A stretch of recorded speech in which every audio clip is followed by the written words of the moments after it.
एक चीज मैं आपसे पूछता हूँ कि ऐसा कौन सा एलिमेंट है, हल्का हल्का क्वेश्चन। हाँ बिल्कुल हल्का सर, ऐसा कौन सा एलिमेंट है जो लिथोस्फीयर में प्रेजेंट नहीं होता है, जिसके रिजर्व्स लिथोस्फीयर में नहीं है? ये तो स्टूडेंट्स के सामने ऐसा कौन सा एलिमेंट है जो न्यूट्रल फॉर्म में अपटेक किया जाता हो? सर को भूख नहीं है, देख लो, अरे सर खाना खा के आए, लेकिन सर को फिर अगर मैं बोलूं सर चाय पीना, अल्ट्रा माइक्रो न्यूट्रिएंट मोलिब्डेनम को बोलते क्यों हैं। बोलते हैं सर? कि ऐसा कौन सा न्यूट्रिएंट है जो अकेला रहता है करेंगे? और पोटेशियम भी सर जैसा ही है, पोटेशियम इजिकल्स टू रोहितास दूधवाल सर। ये तो बहुत इजी हो गया, ये तो सब जानते हैं। हाँ, ये तो कुछ सब ऐसा जानते हैं। कंसेप्ट बताओ सर कि जो इनकी जिंदगी बदल दे। मतलब मैं बता रहा हूँ कि मतलब मजा आ जाए, कुछ बता दो सर। अच्छा। तो ये जो प्लेन है ना ऊपर, that is known as planar. तो कुछ लोग ही बचे होंगे जो जो अब तक बचे हैं, मतलब तो उनके लिए एक स्पेशल राज की बात मैं बता देता हूँ अच्छा। कि नमस्कार साथियों, और हमेशा की तरह मेरे साथ आज सुधीर सर, और हम कुछ जो सॉइल फर्टिलिटी से रिलेटेड जो कंसेप्ट्स है वो आज सर के साथ डिस्कस करने वाले हैं। तो मैं कुछ क्वेश्चंस करूंगा सर के साथ, और सर को उनका आंसर करना होगा, और सभी हमारे जो स्टूडेंट्स हैं उनको एक्सप्लेन करना होगा। तो सर मेरा फर्स्ट क्वेश्चन है आपसे कि मिनरल और न्यूट्रिशन में क्या डिफरेंस होता है? मिनरल और न्यूट्रिशन में? हाँ सर। ओके। मिनरल होता है कोई भी, आप लेट्स से आप रॉक की बात कर रहे हो, रॉक के अंदर इनसाइड जो भी कौन कौन से उसमें मिनरल्स हैं, जैसे अपना पोटेशियम है, फॉस्फोरस है, उसकी मिनरल्स होते हैं।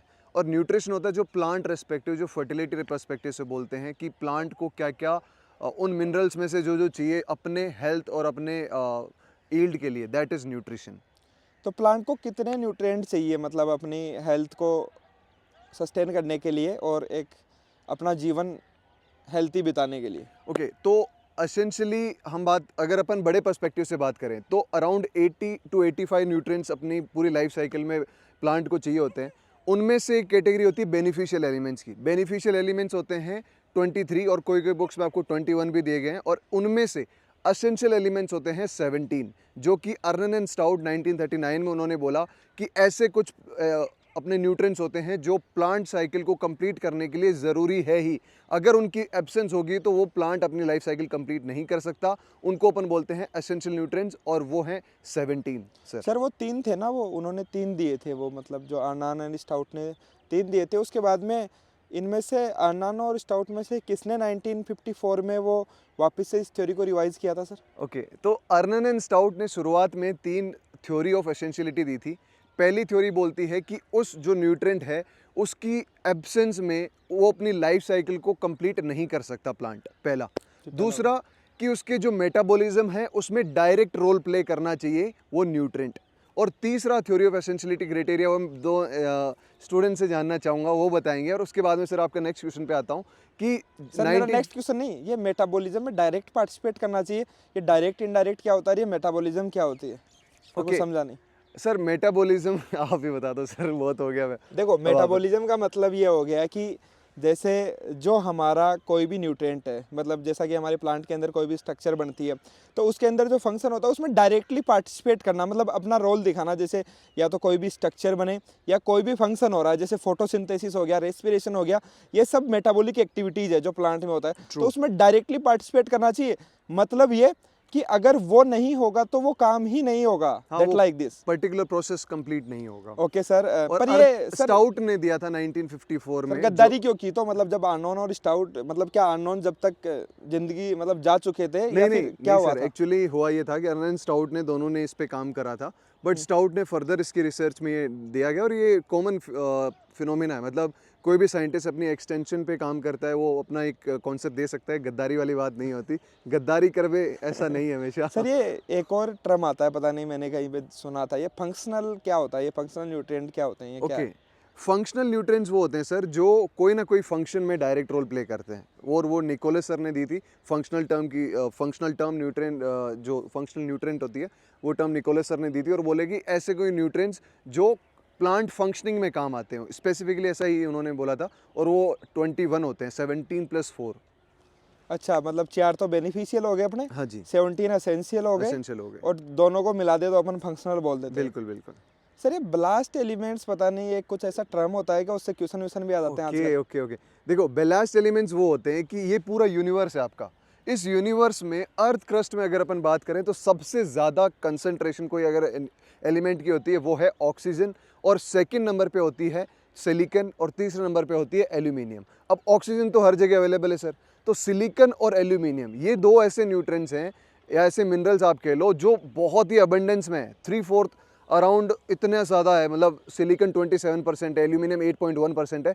फिर भी प्लांट न्यूट्रिशन की अपन जब बात करते हैं ना तो इनको अपन एसेंशियलिटी में गिनते भी नहीं है। तो इस वजह से मतलब इतनी ज़्यादा कंसंट्रेशन होने के बावजूद भी इनका कोई स्पेसिफिक रोल नहीं है। That is why they are known as ballast elements. तो ये सर एब्जॉर्ब होते ही नहीं है या एब्जॉर्ब हो जाते हैं, मतलब अगर प्रेजेंट है तो क्या वो रूट से एब्जॉर्ब हो जाते हैं या नहीं होते? नहीं सर, ऐसा नहीं है, मतलब कुछ कुछ प्लांट्स को इनकी रिक्वायरमेंट रहती है, लेकिन ऐसा एसेंशियली नहीं डिस्कवर हुआ है अभी तक कि इनकी रिक्वायरमेंट के बिना प्लांट अपनी लाइफ साइकिल कंप्लीट आराम से कर सकता है। अगर ऐसा है कि ये लोग नहीं है तब भी इनको कोई फ़र्क नहीं पड़ रहा। मतलब वो है ना कि बिन बुलाए बारातियों वालों की इज्जत नहीं होती, तो वही है, मतलब बहुत ज़्यादा अमाउंट में, इसलिए इनकी कोई इज्जत नहीं है। Okay okay sir.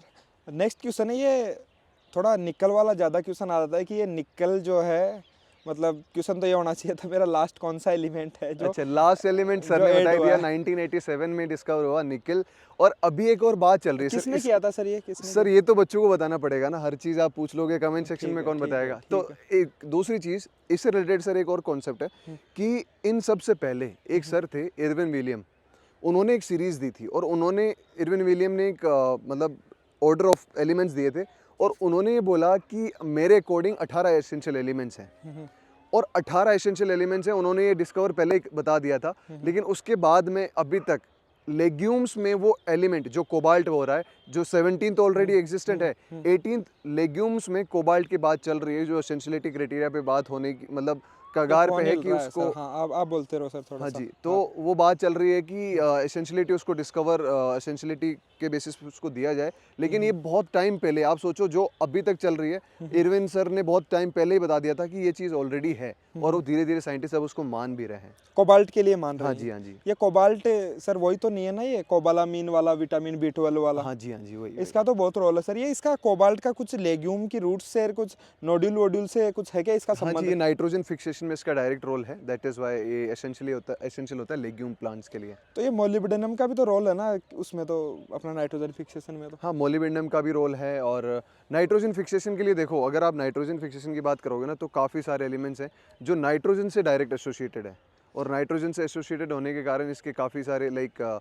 मोलिब्डेनम हो गया, आपका फॉस्फोरस भी नाइट्रोजन फिक्सेशन के लिए इंपॉर्टेंट होता है। उसके बाद में अपना यूरिएज इनहिबिटर जो नाइट्रोजन का ही एक पार्ट है, उसके लिए निकल इंपॉर्टेंट है। तो ये सारी चीज़ें। सर मैं थक गया थोड़ा, चलते चलते बात करते हैं ना। अच्छा अच्छा, ठीक है ठीक सर। है। एक ये जो अपना जैसे क्वेश्चन क्या क्या आते हैं, मेन क्वेश्चन जैसे ये माइक्रो और मैक्रो जो है ना, जैसे डिवाइड किया है ना ये, तो ये किस बेसिस पे बोल देते हैं इसे माइक्रो, मतलब वो छोटे दिखने में छोटे होते हैं क्या, मतलब क्या? नहीं सर, देखो, मैक्रो न्यूट्रिएंट्स और माइक्रो न्यूट्रिएंट्स ये स्पेसिफिकली सिर्फ और सिर्फ इस बेसिस पे क्लासिफाइड है कि इनकी रिक्वायरमेंट कितनी है। अगर आपकी रिक्वायरमेंट ज़्यादा है तो आप मैक्रो एलिमेंट्स में आओगे, अगर आपकी रिक्वायरमेंट नहीं है तो कम है, जैसे कि 1 ppm से कम है, तो आप माइक्रो न्यूट्रिएंट्स में आओगे। बस इसी बेसिस पे क्लासिफिकेशन है सर। तो मैक्रो न्यूट्रिएंट्स अपने NPK, CAMGS, और माइक्रो न्यूट्रिएंट में बाकी 8 जो एलिमेंट हैं वो सारे। और सर ये तो 8 और 6, ये तो 14 ही हुए सर। हाँ सर, और तीन तो बच गए ना, CHO जो आपको एनवायरनमेंट से मिलते हैं। इनको स्पेसिफिकली मैक्रो और माइक्रो में नहीं रखा गया बिकॉज ये एनवायरनमेंट में डायरेक्टली तो एसेसिबल है। इनको क्या बोलते हैं सर फिर? इनको प्राइमरी एलिमेंट्स बोलते हैं। अच्छा अच्छा, नहीं प्राइमरी इनको बोलते हैं क्या? प्राइमरी में आते हैं ना CHO, NPK, CAMGS, अच्छा अच्छा। मतलब CHO, NPK, और फिर सेकेंडरी में आते हैं CAMGS, और माइक्रो न्यूट्रिएंट्स में आते हैं बाकी सारे 8। तो मतलब सर जब एक चीज़ मैं आपसे पूछता हूँ कि ऐसा कौन सा एलिमेंट है, हल्का हल्का क्वेश्चन। हाँ बिल्कुल हल्का सर, ऐसा कौन सा एलिमेंट है जो लिथोस्फीयर में प्रेजेंट नहीं होता है, जिसके रिजर्व्स लिथोस्फीयर में नहीं है? जैसा ये तो लिथोस्फीयर में नहीं है, हाँ, मतलब जिसकी कोई रॉक नहीं है, जिसका कोई मिनरल नहीं है, बहुत इसका रेयर कोई- है। हाँ, मतलब ऐसा कुछ। इसमें से है क्या 17 में से? हाँ, 17 में से। सर एक हिंट दे दूं आपको? हाँ थोड़ा सा दे दो यार, नहीं तो स्टूडेंट्स के सामने। तो प्राइमरी न्यूट्रिएंट है वो, एक प्राइमरी न्यूट्रिएंट है। अच्छा आप प्राइमरी और सेकेंडरी दोनों में समझ लो सर। यार, लिथोस्फीयर में तो सभी हैं ये तो, मतलब फॉस्फोरस के मिनरल आपने देखे होंगे, पोटेशियम के देखे होंगे।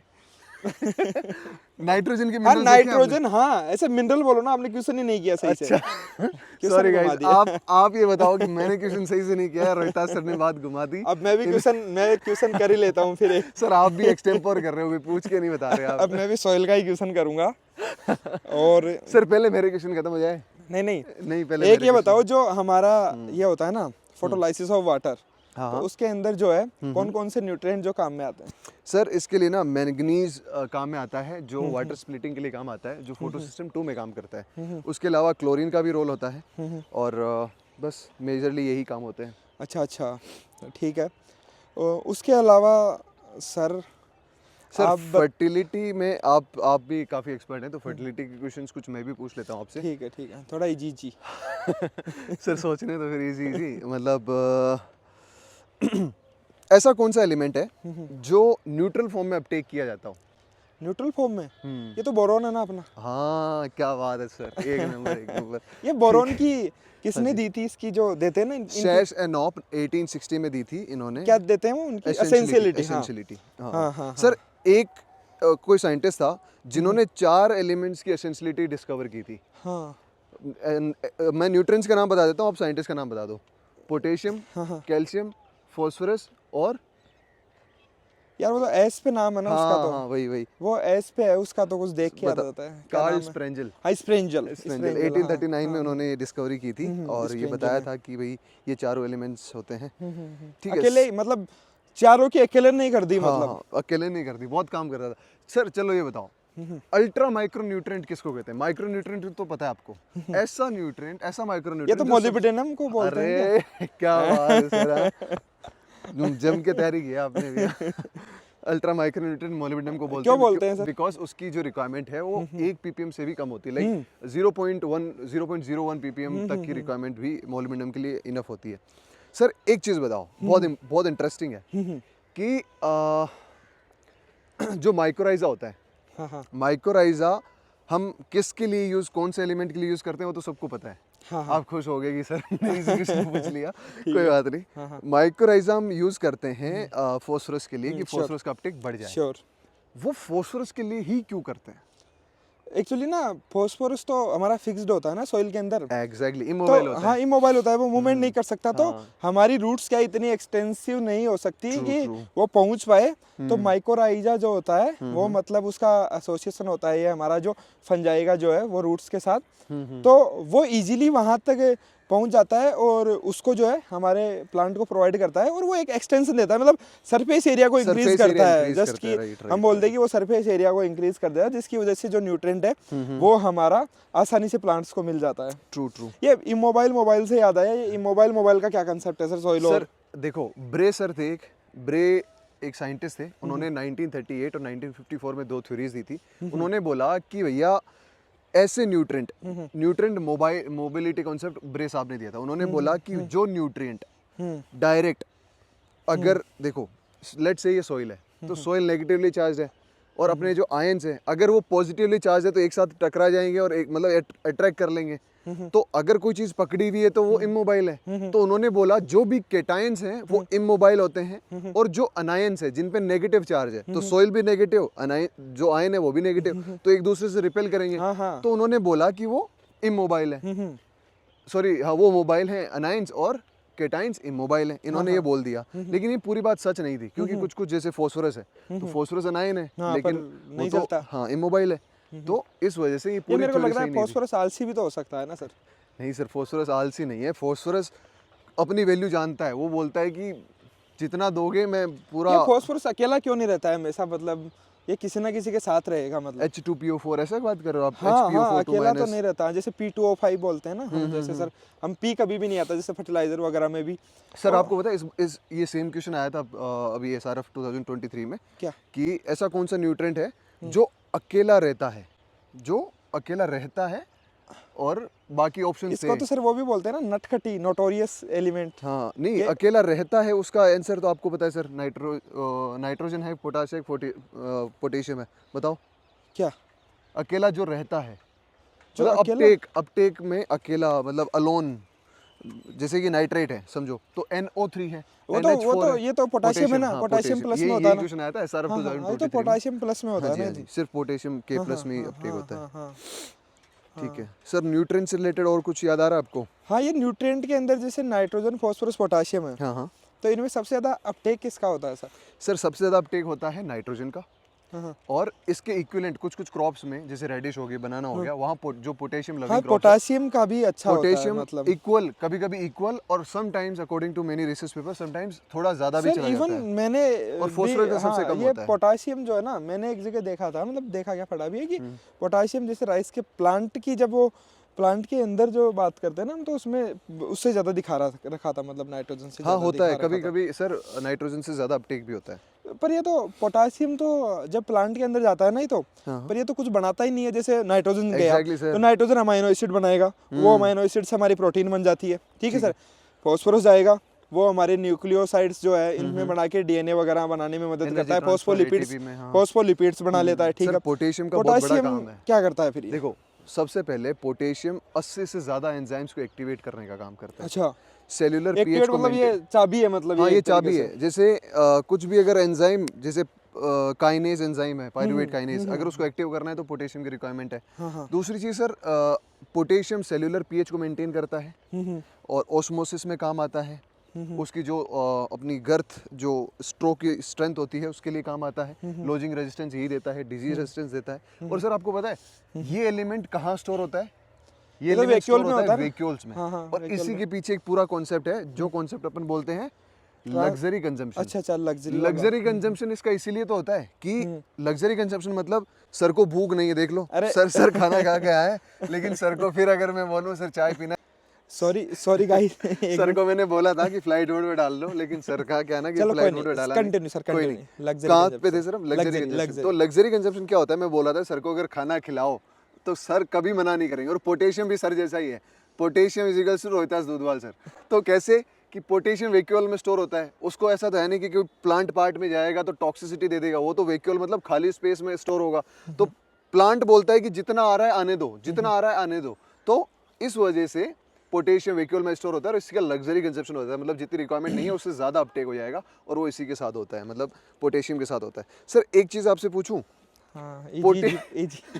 पोटेशियम को हम यूनिक एलिमेंट भी बोलते हैं, अच्छा, वो क्यों बोलते हैं पता है?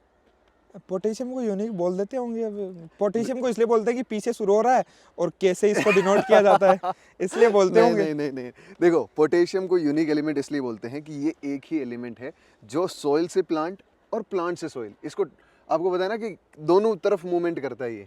हाँ, हाँ, कैसे? इसीलिए यूनिक है। मतलब आप एक ही एलिमेंट है ये, जो सोइल के मतलब अगर रिक्वायरमेंट है तो ऊपर चला जाएगा। अच्छा। और कोई प्लांट पार्ट इसको पकड़ के तो रख नहीं रहा कि तो भाई लीफ फिर भी सर, फिर उसमें भी है क्लोरोफिल। अच्छा, तो हाँ, वो ठीक। क्या करेगा, जब डिफ्यूजन जो कंसंट्रेशन पर ग्रेडियंट कम तो होगा तो इसमें नीचे नहीं वापस नहीं, चला तो जाएगा। इसके अंदर तो फिर वो होता है ना सर, क्या कि होता है ये सर? तो डेफिशिएंसी तो लोअर लीव्स में शो करता है फिर। हाँ, तो ये मोबाइल है ना सर, देखो डेफिशिएंसी कहाँ शो करता है, इससे आप मोबिलिटी का पता कर सकते हो। जैसे कि अगर आप बोलो कि जो लोअर लीफ में डेफिशिएंसी शो करता है वो मोबाइल होता है, वो क्यों होता है सर? कि जैसे कि मैं प्लांट, बताऊंगा ये। चलो आप बताओ सर। मैं ये इसलिए होता है ठीक है, चलो सर कि चल के बताते हैं ना, आप रुक क्यों गए? प्लांट जो है ना ग्रो करता है, तो हाँ जी। होगा क्या हाँ। कि जब जो यंगर ऊपर जो लीव्स होगी हमारी, जो ग्रो अच्छा। बड़ी साइड होती है, तो उसकी रिक्वायरमेंट थोड़ी ज्यादा होगी न्यूट्रिएंट की। true, भाई true. अब कच्चा आदमी है तो मतलब कच्ची कली है, तो उसकी रिक्वायरमेंट ज्यादा होगी। तो वो जो नीचे जो कंसंट्रेशन होती है वो मूव करके ऊपर आ जाती है उसको फुलफिल करने के लिए। पता चला नीचे कमी हो गई, इसीलिए वो नीचे दिखाई देती है। सर बताओ ओके, क्या वाह, बात है? क्या बात है सर।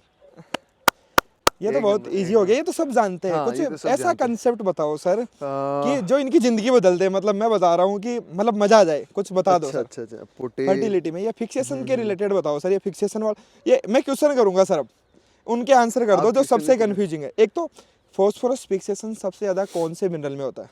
ओके, देखो अगर आप मिनरल की बात करते हो ना सर, देखो ये वाला इसमें क्वेश्चन क्योंकि कंफ्यूजिंग होता है, बहुत बिल्कुल ज्यादा। बिल्कुल कंफ्यूजिंग होता है, मैं समझता हूँ JRF एस्पिरेंट्स के लिए। देखो अगर आप देखो, आपको ये पता है कि फास्फोरस फिक्स होगा क्ले में, अब कौन से क्ले मिनरल में होगा दैट इज इंपॉर्टेंट। अब आप इसकी केमिस्ट्री समझो सर, हल्की सी बिल्कुल बेसिक केमिस्ट्री समझाओ, सिर्फ आंसर बताओ, आप बताओ।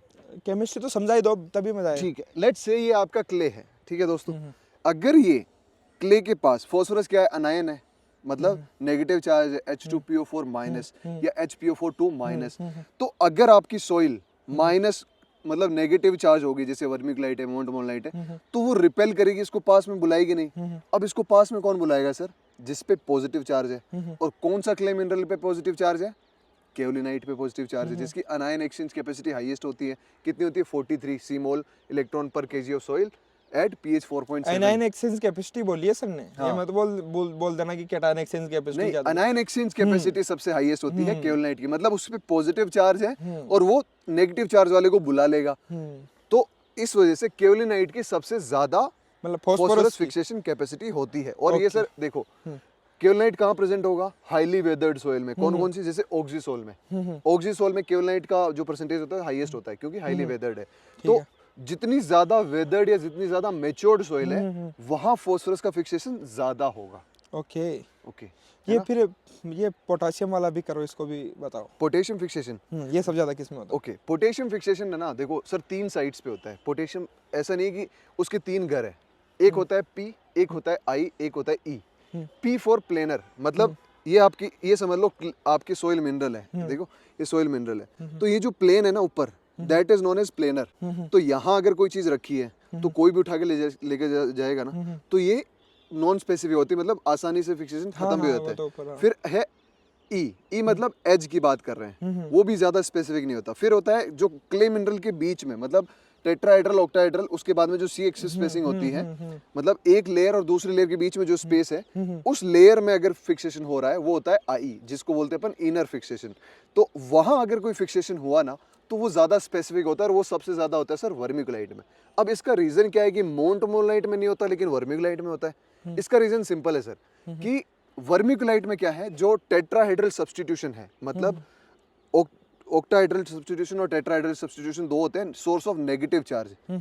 मोंटमोलाइट में सिर्फ और सिर्फ ऑक्टाहेड्रल सब्स्टिट्यूशन होता है, मतलब जो ऑक्टाहेड्रल लेयर है ना, उसके अंदर से कोई एक एलिमेंट निकला तो वहां नेगेटिव चार्ज आ गया। लेकिन जो वर्मिकुलाइट है उसमें ऑक्टा भी होता है और टेट्रा भी होता है। ओके, तो ज्यादा सब्स्टिट्यूशन है, तो मतलब ज्यादा नेगेटिव चार्ज है। मतलब भाई वो उसके बाद ज्यादा स्पेस है, बात खत्म। वर्मिकुलाइट के बाद ज्यादा मतलब स्पेस उसके बाद है। सर ज्यादा कैपेसिटी है, हाँ, उसके कैपेसिटी ज्यादा है, ताकत मतलब है, उसकी ज्यादा और सम- ज्यादा ताकत पर है, तो कुल मिला के पोटेशियम तो देखो, मोनोवेलेंट ही है ना। हाँ, आंसर कर देना। फास्फोरस फिक्सेशन जो है वो सबसे ज्यादा होता है केओलिनाइट में, और पोटेशियम जो फिक्सेशन है वो सबसे ज्यादा वर्मिकुलाइट में कर देना। सर ये फिक्सेशन और एडजॉर्प्शन में क्या अंतर है? सर एक टर्म है फिक्सेशन और रिटेंशन, इन दोनों में डिफरेंस ज्यादा होता है। एडजॉर्प्शन उसके बाद समझाता हूँ। रिटेंशन होता है कि सर मैंने आपको ऐसे पकड़ा, ये मैंने आपको टच किया और आपको ऐसे होल्ड कर लिया, दैट इज रिटेंशन, जो आसानी से छूट भी सकता है। फिक्सेशन होता है उसके एलिमेंट में, मतलब एक कोवेलेंट बॉन्डिंग हो जाए, और रिटेंशन होता है आप इलेक्ट्रोस्टैटिक बॉन्डिंग है, मतलब बहुत आसानी से कोई चीज बिछड़ सकती है। मतलब ये हल्का बॉन्ड है, ये हल्का बॉन्ड ये है। कुछ टाइम वाला है, वो कोवेलेंट वाला थोड़ा स्ट्रांग वाला है, वो लंबा वाला है। वो लॉन्ग टर्म रिलेशनशिप वाला है सर। हाँ। और सर एड्जॉर्प्शन होता है कि जहाँ जो सरफेस है उसके ऊपर जाके सरफेस पे लाई करना, जैसे एड्जॉर्ब हो जाना। जो अगर आप फर्दर टर्म्स में जाओगे तो एक शॉप्शन नाम की टर्म होती है, जिसमें एब्जॉर्प्शन प्लस एड्जॉर्प्शन दोनों होता है, वो ज्यादा सीवियर होता है, मतलब वो जहाँ हो रहा है वहाँ ज्यादा फिक्सेशन हो रहा है। हाँ, वो तो मतलब दोनों ही मिल गए ना, उसमें दोनों तो मिल गए एब्जॉर्प्शन। सर, हाँ। ये एब्जॉर्प्शन और एडजॉर्प्शन में बी और डी के अलावा भी अंतर होता है क्या सर? देखो एब्जॉर्प्शन मतलब आपने अभी शर्ट पे पानी डाला तो पानी एब्जॉर्ब हो गया, पानी अंदर चला गया। शर्ट नहीं है सर ये तो। सर हुडी है। हाँ। हाँ, आप बता दो सर, H&M की है, इतने पैसे की है, वो भी बता दो। आप तो यहाँ अगर इन्होंने डाला तो सर आप दिखा नहीं रहे, तो यहाँ अगर आपने पानी डाला तो वो एब्जॉर्ब हो जाएगा, इसके अंदर चला जाएगा। लेकिन अगर यही आपके पास स्टील का कुछ बड़ी चीज है तो वहाँ अगर आपने पानी डाला तो सरफेस पे रह जाएगा, तो उसको बोलते हैं अपन एड्जॉर्प्शन। सर मैं भी बताऊंगा ये तो। मतलब देखो, एक एग्जांपल मैं भी देता हूँ। सीधी बात कहूँ, एब्जॉर्प्शन का मतलब है किसी का पार्ट बन जाना, कि आप उसके पार्ट बन गए हो। और एड्जॉर्प्शन का मतलब हो गया कि वो केवल जो है, जो सरफेस लेयर के बाहर ही रहेगा, वो उसका पार्ट नहीं बना। मतलब जैसा कि हम ऐसे बोल सकते हैं कि चौक ली हमने, एक तो चौक को जो है अपने पानी में डुबोयो, एक तो ठीक है डुबाया मतलब, और एक लिया अपने कॉटन। तो जो कॉटन है उसमें एब्जॉर्प्शन होगा, और जो हमारी चाक होगी उसके अंदर होगा, बाहर ही उसके बन पाएगी, तो उसको एड्जॉर्प्शन होगा। शायद में सही है, मैं ठीक हूँ थोड़ा बहुत। तो ये दोनों में अंतर होता है मोस्टली। और जो बेसिकली सर अब एंड करते हैं, बहुत लंबा हो रहा है वीडियो, पता नहीं अब तक तो कुछ लोग ही बचे होंगे जो अब तक बचे हैं, मतलब तो उनके लिए एक स्पेशल राज की बात मैं बता देता हूँ अच्छा। कि जो हमारा JRF और SRF और SRB नेट के जो हमारे कोर्सेज जो रन हो रहे थे, तो ऑन स्टूडेंट्स डिमांड बोलो या फिर हमारी भी इच्छा हो गई थोड़ी कि ठीक है अब ज़्यादा दिन बचे नहीं हैं, तो हमारी जो फीस थी वो पहले 5000 रुपीज़ थी, तो उसको हमने कट डाउन करके परमानेंटली 4000 रुपीज़ उसको कर दी है। और उसके अंदर अगर आप एनरोल करना चाहते हैं तो आप कर सकते हैं, उसमें आप हमारे साथ सीख सकते हैं। हम डेली क्लासेस उसमें लेते हैं और कोशिश करते हैं कि कंसेप्ट्स को बच्चों मतलब मैक्सिमम कंसेप्ट्स को आसान हम भाषा में क्लियर जैसे हम करते हैं ना अभी। हम क्लियर करें। बस हमारा मेन पर्पज़ है कि ठीक है जो लर्निंग है होनी चाहिए, जब तक उनको समझ में नहीं आता है हम आगे नहीं बढ़ते हैं। और उसमें रिकॉर्डेड क्लासेज आपको मिलती है, हमारा एप्लीकेशन है एग्रीमेंटर्स नाम से, उसमें रिकॉर्डेड क्लासेज तुरंत अवेलेबल हो जाती है। उसके अलावा नोट्स जो है हमारे जैसे क्रिस्पी नोट्स हम बनाते हैं तो वो भी हम उसी के अंदर अपलोड कर देते हैं। उसके अलावा मॉक टेस्ट जो है वो वीकली भी मिल जाते हैं। और जो अभी आने वाले टाइम में जैसे कि अब सबसे मेन टाइम तो वही है सर, रिवीजन का डाउट आएंगे, अब डाउट सॉल्व करने का टाइम आ गया, तो डाउट क्लासेज स्पेशली हम लगाएंगे अब। जस्ट जैसे ही सिलेबस हमारा कंप्लीट होगा, अराउंड 80% जो सिलेबस है वो बाय हो दिसंबर चुका या है। जनवरी फर्स्ट वीक हो जाएगा सर। और एग्रोनॉमी वाले के लिए तो मैं स्पेशली बोलता हूँ, मैं अलग से बोलता हूँ वो कि तुम्हारे लिए तो ज़्यादा सुनहरा अवसर इसलिए है कि सुधीर सर आपको पढ़ाएंगे सोइल, जो सोइल पोर्शन है हमारे एग्रोनॉमी का। क्योंकि मतलब एग्रोनॉमी वाला सर जो पिछड़ता है ना वो सोइल वाले पार्ट में हो जाता है वो, क्योंकि वो जो कंसेप्ट्स है ना वो बैठ नहीं पाते ये सोइल वाले, ये फिक्सेशन वाले। क्योंकि हमें पता है जब हमने प्रिपरेशन की थी तो कहीं ना कहीं भी लास्ट में ये होता है कि चलो अब तो रट ही लेते हैं, मतलब क्योंकि हम तो ISSS पढ़ने का टाइम भी नहीं होता इतना, उसके उस बुक को हम प्रेफर नहीं करेंगे। तो वो डायरेक्टली अगर आपको सुधीर सर पढ़ा रहे हैं तो नो डाउट कि वहाँ से क्वेश्चन गलत होने का चांस ही नहीं है। तो सर आप मैं कुछ कहूँ। हाँ। जो कमेंट सेक्शन में लिखने को बोला है ना वो लिखे बिना मत वो तो जाना। भूल गए सर, वही, क्वेश्चन फर्स्ट एक तो थर्ड जो essentiality सेंसिटिविटी का criteria वाला। जो क्या था वो, हाँ। जो सेंसिटिविटी दी थी उसमें हाँ, थर्ड जो हाँ। रूल, और उसके अलावा सेकंड क्वेश्चन क्या था सर आप बताओ। सर वो बच्चों से पूछ लेते हैं, वो भी कमेंट सेक्शन में लिखो और उसका आंसर भी लिखो, है ना। हाँ जो भी है, उसके अलावा जो नंबर है वो कमेंट सेक्शन में आपको मिल जाएंगे, उन पे आप डायरेक्टली कॉल करके जो भी है कोर्स के रिगार्डिंग और कुछ आपको अगर जानकारी लेने हो तो आप कर सकते हो। और जस्ट इस वीडियो का कोई आइडिया नहीं था, हम जस्ट फील्ड में आए थे और मेन पर्पस था कि कुछ सिखाना है बस कि यार इस वीडियो के थ्रू। और होप्स हो कुछ चीज़ें आपके क्लियर रही होगी। अगर आपको और ऐसे ही वीडियो चाहिए तो हम तो रेडी है, आप जस्ट बताइए। पार्टिकुलर टॉपिक पे भी हम कर सकते हैं इससे डिस्कशन, जैसे आज तो बहुत ब्रॉड था सॉइल फर्टिलिटी। हम आपको अगर जैसे कि फिक्सेशन हो गया, इसमें से भी आपको कुछ नहीं समझ में आ रहा है, हम फील्ड में आके बताएंगे, आपको समझाएंगे। अब जो भी हम करेंगे और तो आप मेंशन कर दीजिएगा कमेंट में। और जो लोग नए आए हैं अभी तक पता नहीं आ रहा है वाला क्या है, तो ये जो लाल बटन आपको दिखाई दे रहा है इस पर जो सब्सक्राइब वगैरह जो लिखा रहता है इसको दबा दुबू दो यार थोड़ा सा, मतलब अब थोड़े से हम भी वो ऑफिशियली उसमें आगे लाइक सब्सक्राइब जो भी होता है शेयर वेयर जो भी है यार तुम कर दो, तुम तो समझदार हो ऐसे ही कर दोगे। तो कोई नहीं दोस्तों, और मिलते हैं अगले वीडियो में। Thank you.